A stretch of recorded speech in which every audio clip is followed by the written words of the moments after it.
Hi all welcome to Blasters arena. Super താരം Lionel മെസ്സിയുടെ India സന്ദർശനം വലിയ രൂപത്തിൽ ചർച്ച ചെയ്യപ്പെട്ട ഒന്നാണ്. ആദ്യ ദിവസം കൊൽക്കത്തയിൽ വലിയ അനിഷ്ട സംഭവങ്ങളൊക്കെ നടന്നു. പക്ഷേ പിന്നീടുള്ള 3 നഗരങ്ങളിലും നല്ല രൂപത്തിലാണ് മെസ്സിയുടെ ഇന്ത്യ സന്ദർശനം നടന്നിട്ടുള്ളത്. ഏകദേശം 150 കോടി രൂപയോളം ഇതിനു വേണ്ടി ചിലവഴിക്കപ്പെട്ടു എന്നാണ് ഏറ്റവും പുതിയ റിപ്പോർട്ടുകൾ ചൂണ്ടിക്കാണിക്കുന്നത്. മറുഭാഗത്ത് ഇന്ത്യൻ ഫുട്ബോളിൻ്റെ അവസ്ഥ വളരെയധികം പരിതാപകരമാണ്. മെസ്സിയെ കൊണ്ടുവന്നത് എല്ലാവരും കൊട്ടിഘോഷിച്ചു. പക്ഷേ ഇന്ത്യൻ ഫുട്ബോളിൻ്റെ അവസ്ഥ അതിപ്പോൾ ആരും മനസ്സിലാക്കുന്നില്ല. അതിനൊരു പരിഹാരം കാണാൻ ഇപ്പോഴും ആർക്കും കഴിഞ്ഞിട്ടില്ല. അതുകൊണ്ട് തന്നെയാണ് മുൻ ഓൾ ഇന്ത്യ ഫുട്ബോൾ ഫെഡറേഷൻ്റെ പ്രസിഡന്റ് ആയിരുന്ന പ്രഫുൽ പട്ടേൽ ഇതിനെതിരെ ഇപ്പോൾ രംഗത്ത് വന്നിട്ടുള്ളത്. അദ്ദേഹത്തിൻ്റെ എക്സിൽ നമുക്കൊരു ട്വീറ്റ് കാണാൻ സാധിക്കും.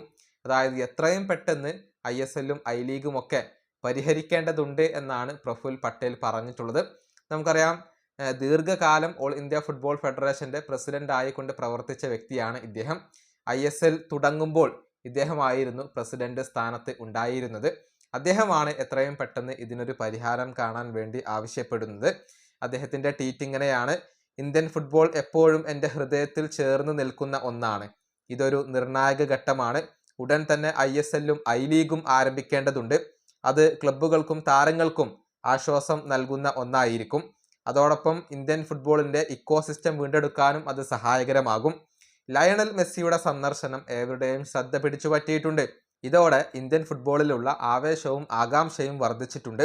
അത് ഉപയോഗപ്പെടുത്തിക്കൊണ്ട് നമ്മുടെ ഡൊമസ്റ്റിക് ലീഗുകൾ ആരംഭിക്കുകയും ശക്തിപ്പെടുത്തുകയും ചെയ്യണം. ഇന്ത്യൻ ഫുട്ബോളിൻ്റെ ക്ഷേമത്തിനു വേണ്ടി എല്ലാ സ്റ്റേക്ക് ഹോൾഡേഴ്സും ഒരുമിച്ച് നിൽക്കുമെന്ന് ഞാൻ പ്രതീക്ഷിക്കുന്നു. ഇതാണ് പ്രഫുൽ പട്ടേൽ ഇപ്പോൾ പറഞ്ഞിട്ടുള്ളത്. മുൻ കേന്ദ്രമന്ത്രി കൂടിയാണ് ഇദ്ദേഹം. അങ്ങനെ പലരും ഇപ്പോൾ ഇത് പരിഹരിക്കാൻ വേണ്ടി ആവശ്യപ്പെടുന്നുണ്ട്.